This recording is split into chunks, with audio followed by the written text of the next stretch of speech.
Guys, hello everyone! With you, Iron Agent. The Skibidi Toilet Multiverse series from the House Studio has been around for more than 4 months, has a timeline of more than 1 hour, and just recently the 23rd episode of the series has already been released. The multiverse is all gaining momentum, and today I have gathered for you 50 of the most interesting facts and theories about this universe Skibidi Toilet.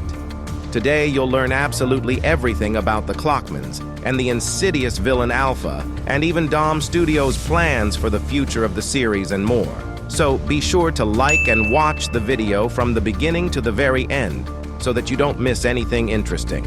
And of course, don't forget to subscribe because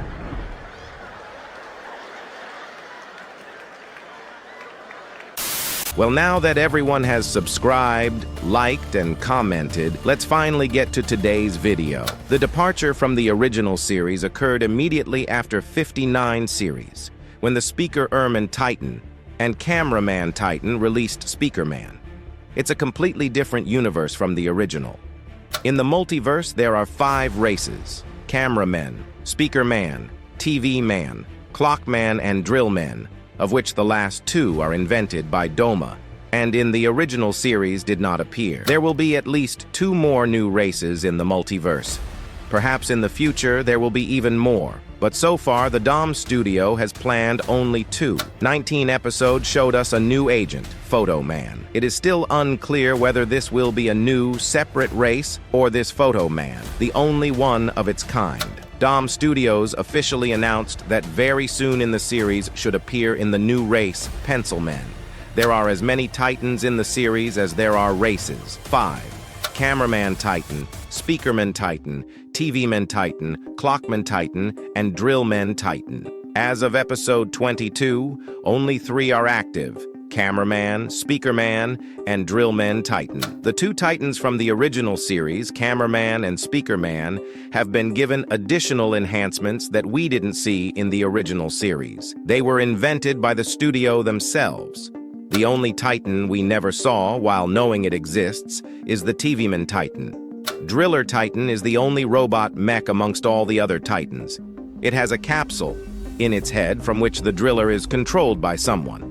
But perhaps this capsule is not a capsule at all, but something like Drillmen's brain with artificial intelligence. But even so, he is very different from the other Titans. The Clockman Titan was killed after being defeated in episode 6, and his body needs a complete reboot.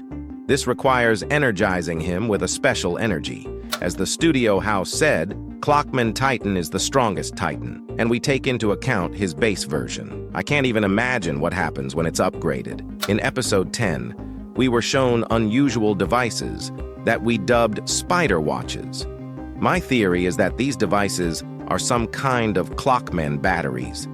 The agents used them to try to restore Titan's Clockman, but they either didn't have enough power or the Skibidi magnet prevented them from doing so.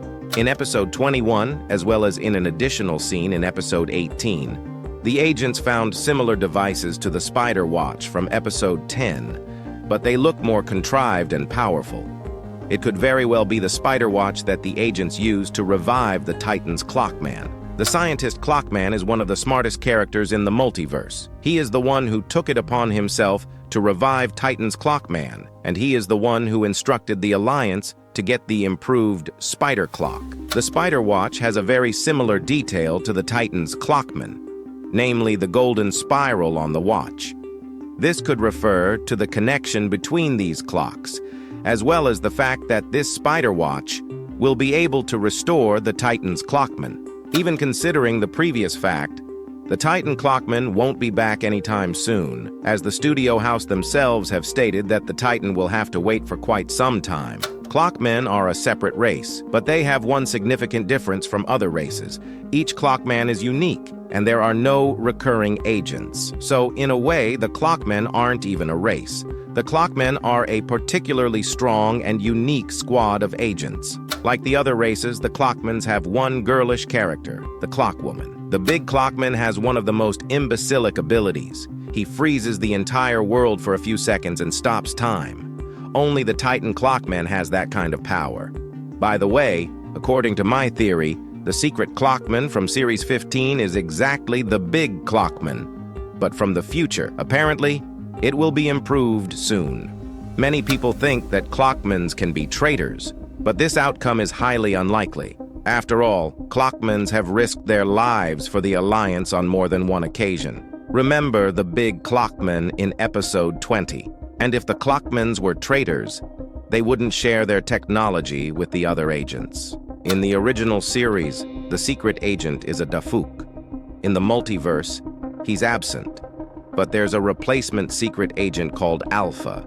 She's subjugated all the toilets to herself.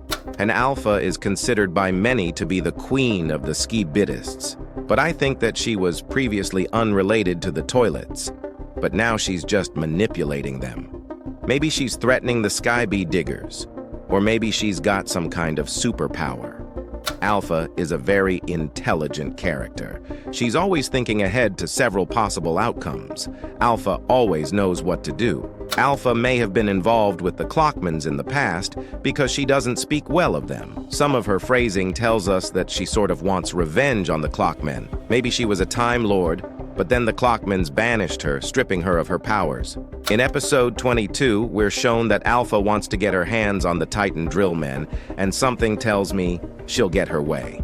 And since Drillman is a mech, maybe in the future we'll see a Skibidist, or even Alpha controlling a Drillman to take out agents. At the moment, the Skibidist has access to the agent's tablets. The toilets can now send false messages to the Alliance, as we were shown in episode 23. But the worst part is that the toilets can try to track the agent's tablets, and thus capture all the secret Alliance bases, such as the TV Man base. Alpha is the only character in the multiverse who can talk, and absolutely adequately, not growling, not reverse, but adequate and understandable English. At the end of an additional scene in episode 21, in the lab of the TV Man, we saw black smoke and the sound of teleportation. Of course, it may have been one of the TV Mans, but we can't rule out the possibility that it was the Skibidi Toilets who learned the location of the TV Man base by accessing the agent's tablets. At the end of episodes 20 and 22, we were shown strange mutant Skibidis. They didn't communicate in human language, but they didn't communicate in the Skibidi language either. Also, they too could communicate directly with Alpha like the scientist did. Maybe they're Alpha's top aides. Chief among the Skibidi is Alpha, but right after her is the Skibidi scientist. He's also one of the few people who can communicate directly with Alpha. Skibidi the scientist in the multiverse, like in the original series, is also a small toilet, but has a huge robot. Skibidi toilets in this universe have multiple bases and labs.